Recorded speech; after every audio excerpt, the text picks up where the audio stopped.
Օրհնյալ Տեր մեր Հիսուս Քրիստոս ամեն, Հայր մեր, որ հերգինս ես, Մայրաթորի դիվանապետ Արշակ arքեպիսկոպոս Խաչատրյանը լրագրողների հետ զրույցը սկսում է աղոթքով։ Արշակ Սրբազանը հայտարարում է իրեն վերագրվող տեսագրությունները կեղծիք են, նա իր շուրջ բարձրացրած աղմուկը պայմանավորում է իր քաղաքական դիրքորոշման հետ, որը արտահայտել է դեռևս 2020 թվականին, անվստահություն հայտնելով օրվա իշխանություններին։ Այսօր էլ կրկնում է օր առաջ այս իշխանությունը պետք է հեռանա։ Որևէ գործողություն, որևէ սպառնալիք, որևէ տեղեկատվական տեռոր չի կարող ինձ ստիպել անելու մի բան, որը ավելի մեծ մեղք է, քան այն, ինչ որ ես կարող եմ երբևէ արած լինեմ։ Փառք Աստծո, ես իմ կյանքում չունեմ արած բաներ, որոնց համար ես ամաչ եմ։ Իհարկե դա չի նշանակում, որ ես անմեղ եմ։ Ես ասել եմ, որ ես բազմաթիվ մեղքեր եմ գործել, բայց այն վերագրումները, որ կատարվում են ինձ, բացարձակապես կապ չունեն իմ կյանքի հետ, իմ կենսագրության հետ, իմ արածների հետ։ Տեսագրություններին առանձին անդրադարձել եմ, իհարկե դրանք կեղծիք են, ես սուտ եմ։ Ես այդպիսի քայլ ոչ արել եմ, ոչ անում եմ, ոչ կանեմ։ Մայրաթոր Սուրբ Էջմիածնի դիվանապետը փաստում է, եթե ինքն էլ զմայլված լիներ Նիկոլ Փաշինյանով, իր դեմ այսպիսի արշավ չէր սկսվի։ Քննչական կոմիտեում ասացին, որ կան նախաքննական գաղտնիքներ, որոնք պետք չի բացահայտել եւ այլն, եւ դուք պետք է պարտավորված լինեք այդ նախաքննության գաղտնիքները չբացահայտել։ Ես ասացի շատ լավ։ Իսկ այդ արգելքը վերաբերում է միայն ինձ, թե նաեւ ձեզ։ Ուրեմն պարզվեց այդ արգելքի տակ գտնվում եմ միայն ես։ Մեկ օրվա մեջ նշանակում է փորձաքննություն, եւ մեկ օրվա մեջ փորձաքննության արդյունքները փոխանցվում է այդ քննության հետ կապ չունեցող անձին։ Ես իրենց միանշանակ հայտարարել եմ, սիրելիներս, դուք պետք է գտնեք այն անձին, ով հորինել է այս տեսագրությունը եւ ով տարածել է։ Սրբազանի խոսքով վարույթի շրջանակում հարցաքննվել է նաև իր ազգական քեռու կինը։ Արշակ Սրբազանը հայտարարության տեքստով հանդես եկած մի խումբ եպիսկոպոսների արարքը դավաճանություն որակեց։ Դավաճանությունը մեր խոստովանությունների մեղքերի ցուցակում չկա արձանագրված որպես մեղք։ Գիտեք ինչու՞։ Որովհետև դավաճանությունը հավաքաբար խորհրդանշում է այդ ամբողջ մեղքերի միասնություն։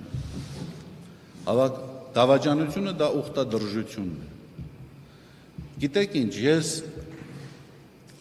3 ասպեկտ եմ տեսնում։ Մարդիկ դավաճանել են ոչ միայն Աստծուն, դավաճանել են ոչ միայն եկեղեցուն, այլ դավաճանել են իրենց։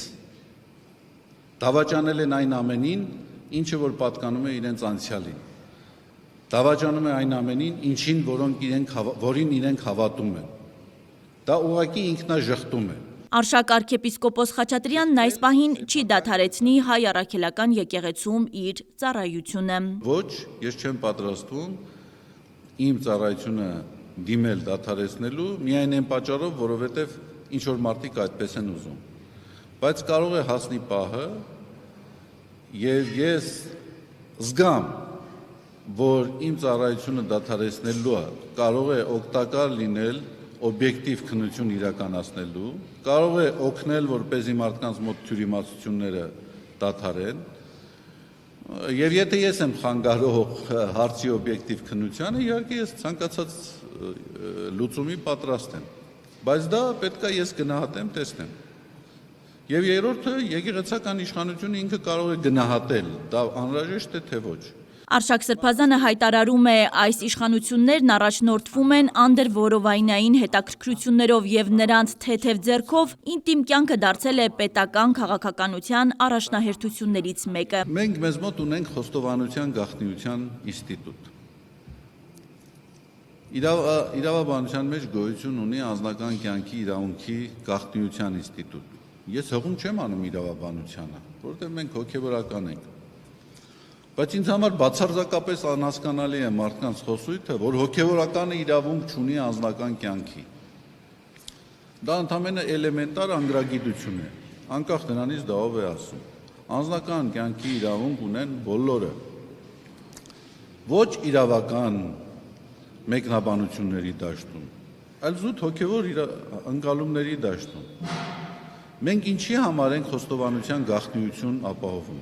Անգամ օրենքի մեջ կա, որ հոգևորականը ազատված է խոստովանության միջոցով իրեն հայտնի դարձած տեղեկատվության տարածումից։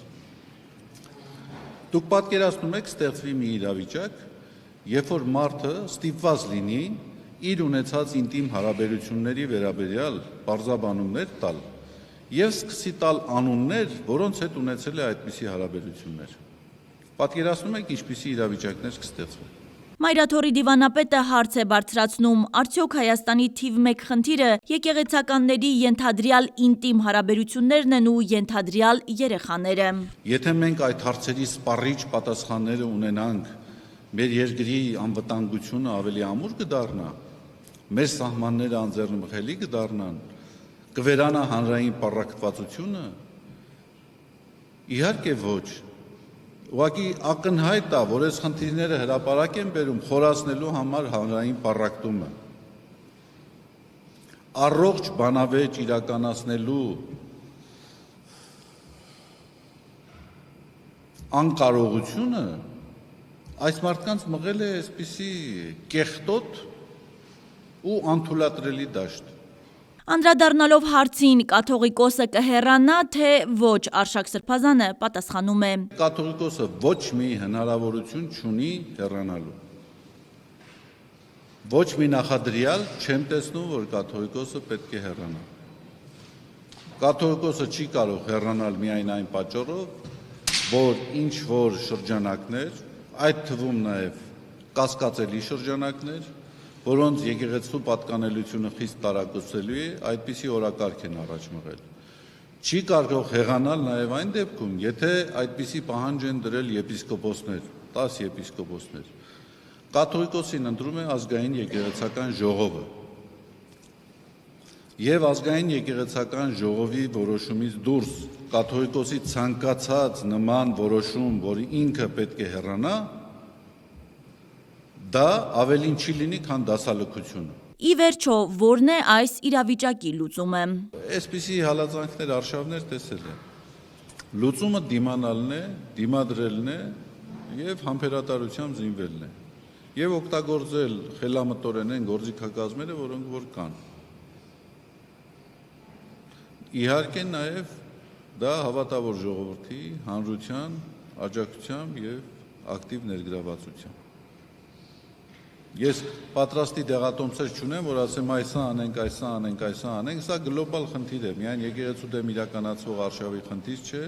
Հիմա վերջին 5-6 տարում համենայն դեպս պատերազմից հետո Հայաստանում տեղի ունեցող իրադարձությունների համար ինչ լուծումներ ենք տեսնում, ինչ այլընտրանքներ ունենք, ինչ մոտեցումներ ունենք։ Մենք պետք է ստիպված լինենք նաև այս հարցերին պատասխանել։ Եթե մենք այս հարցերին պատասխաններ չենք գտել, լոկալ եկեղեցու դեմ իրականացվող հարցերի